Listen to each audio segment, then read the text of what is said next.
Yan, paakyat po kami. Aray ko. Effort ah.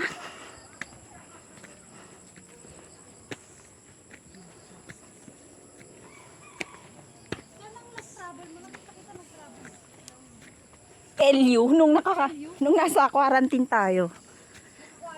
Inaaya ako ni Rona nun eh.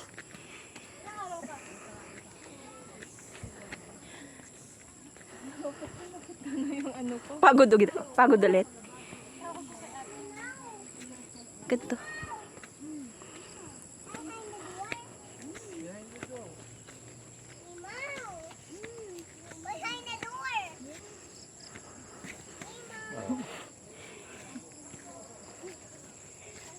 Sabi ng bata 5 minutes. Pagod na. Pwede ba ito hawakan? Pwede. Baka kala ko kuryente.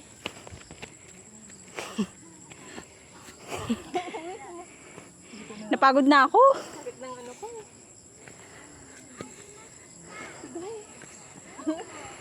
Iba pag dito yung bahay mo. Ganito ka. Everyday bibili ng, ang layo pa ng tindahan. Tapos everyday ganito yung nilalakad mo.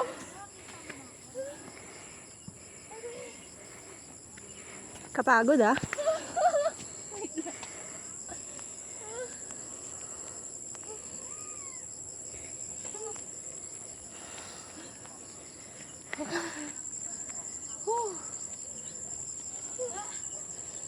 Oh my God. Tok-tok. Ibay ni Karen ha. So ganito siya. Pababa. Pupunta po kami sa taas. Kasi overlooking. Muntik pa siya katulong. Ano, di na. Kala ko na-recharge na yung ano mo. Hindi ko nga. Tuhod mo. Akala ko nga yung Kaya mo yan. Kasi po, nung papunta dito, naglakad kami ng parang 1 hour and 30 minutes. May mga sapa, ganun. Ang cute. Ay, nako. Nakakahina ng tuhod. Tara, uwi na tayo. Baba na tayo.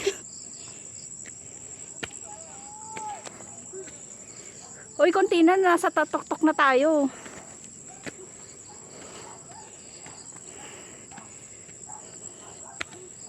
Aray ko. Ay.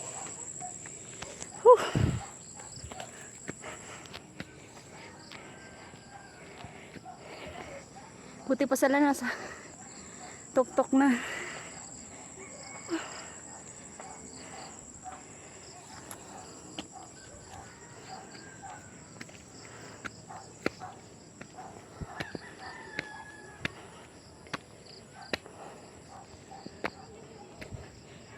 Ay!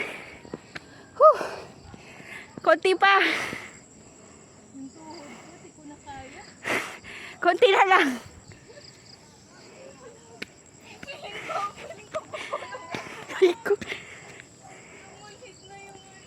Grabe, yung pawis ko. Ay, grabe oh.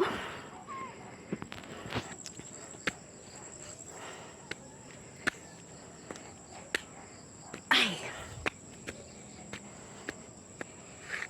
Parang wala nang lakas ng tuhod ko. Sus ko, may langgam.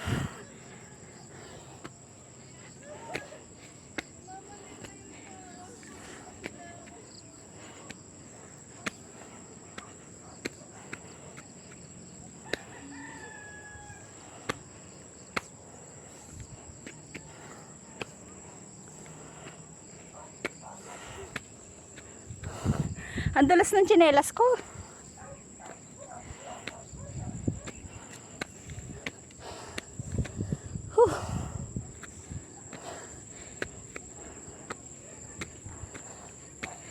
Ay. Overlooking.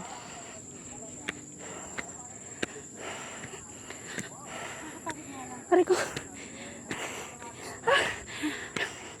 Aray ko. Nanlamabot yung tuhod ko. Perfect. Ito na siya. Dito na kami sa taas.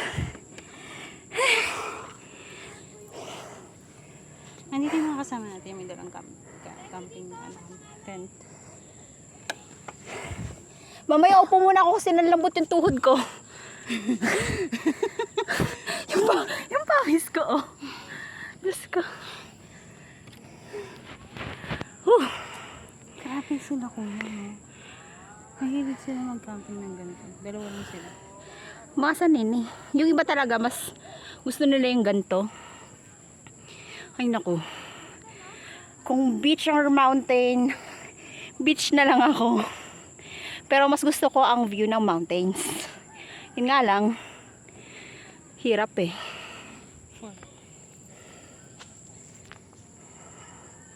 Yan.